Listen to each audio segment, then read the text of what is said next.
Ah, Judge, what a liberation it is, this act of Eilert Lovborg's.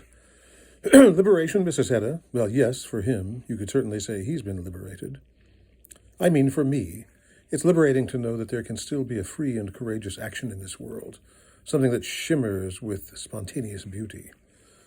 But my dear Mrs. Hedda, oh, I already know what you're going to say because you're a kind of specialist too. You know, just like, oh well. Eilert Lovborg meant more to you than you're willing to admit, perhaps even to yourself, or am I wrong about that? I won't answer that sort of question. I simply know that Eilert Lovborg had the courage to live life after his own mind, and to now this last great act filled with beauty, that he had the strength and the will to break away from the banquet of life so young. It grieves me, Mrs. Hedda, but I'm afraid I have to disburden you of this beautiful illusion. Illusion? One that in any case you'd soon be deprived of. And what's that? He didn't shoot himself of his own free will. He didn't? No, this whole affair didn't go off quite the way I described it earlier. You've hidden something? What is it?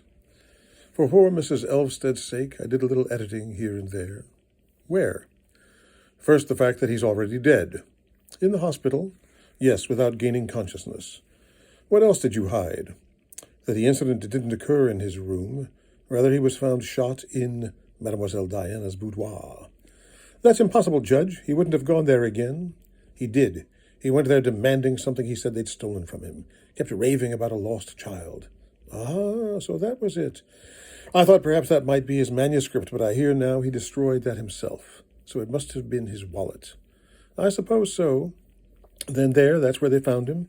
Yes, there, with a discharged pistol in his breast pocket. The bullet had wounded him fatally. In the chest, yes? No, in the stomach, more or less. That, too. What is this curse that everything I touch turns ridiculous and vile? There's something else, Mrs. Hedda, another ugly aspect of the case. What's that? The pistol he was carrying. Well, what about it? He must have stolen it.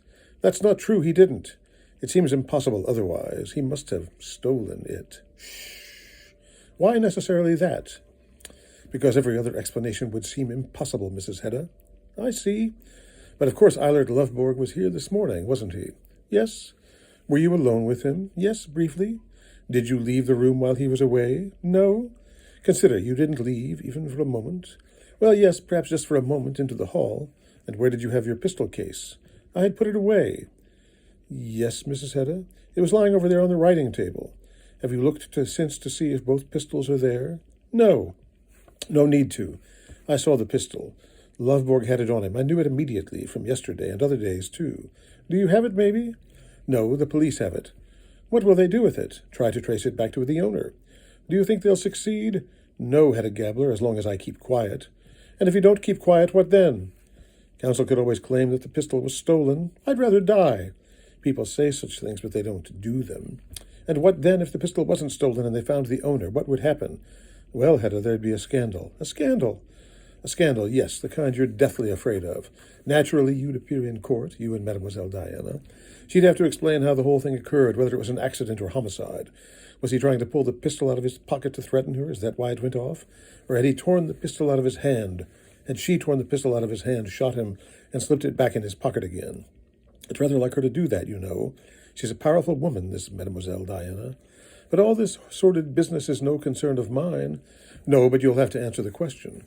Why did you give Eilert Lovborg the pistol, and what conclusion would people draw from the fact that you did give it to him? That's true. I hadn't thought of that. Well, luckily there's no danger as long as I keep quiet. So I'm in your power, Judge. You have your hold over me from now on. My dearest Hedda, believe me, I won't abuse my position. All the same, I'm in your power, tied to your will and desire. Not free then. No, I can't bear the thought of it. Never. One usually manages to adjust to the inevitable.